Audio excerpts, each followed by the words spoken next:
Nakasamsam na naman ng milyon-milyong pisong halaga ng ilegal na droga ang mga otoridad nitong nakalipas na araw. Tunghayan natin ang dagdag na detalye ni Paul Montibona.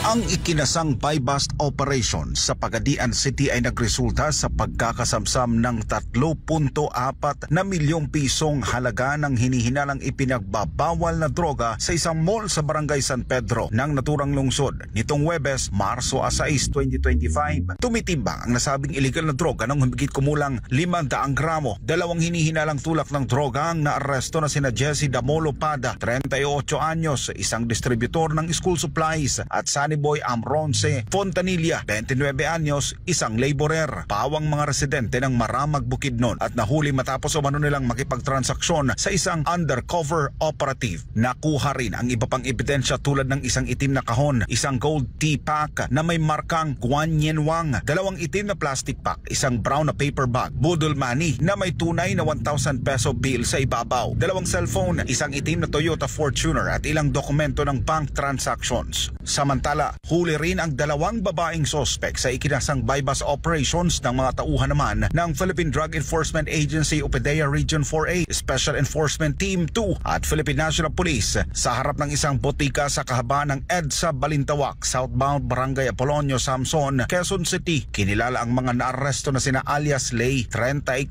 anyos, babae, walang hanap buhay at residente ng Barangay Bagong Barrio, Caloocan City, at isang minor de edad na babae na residente naman ng Barangay Balonbato, Quezon City. Nakumpiska ng mga otoridad ang 5 pirasong not-tied transparent plastic bag na naglalaman ng humigit kumulang 500 gramo ng pinaghihinalaang shabu na may halagang 3,400,000 piso at buy-bust money. Ang mga sospek ng dalawang magkahiwalay na anti-illegal drug operations ay parehong nahaharap sa kasong paglabag sa Republic Act 9165 o Comprehensive Dangerous Drugs Act of 2002. Patuloy ang bawala ng mga otoridad sa mga kahalintulad na modus dahil sa tiyak na kaparusahan para sa mga ito, kasabay ng pakiusap sa publiko na agad ipagbigay alam ang mga nakikitang kahina-hinalang individual, lalo pat mahigpit ang pagbabantay ng mga otoridad ngayong panahon ng eleksyon. Ilan sa mga pinangangambahan ang magamit ang mga kriminal at private armed groups para maghasik ng kaguluhan para sirain ang nalalapit na May 2025 midterm elections.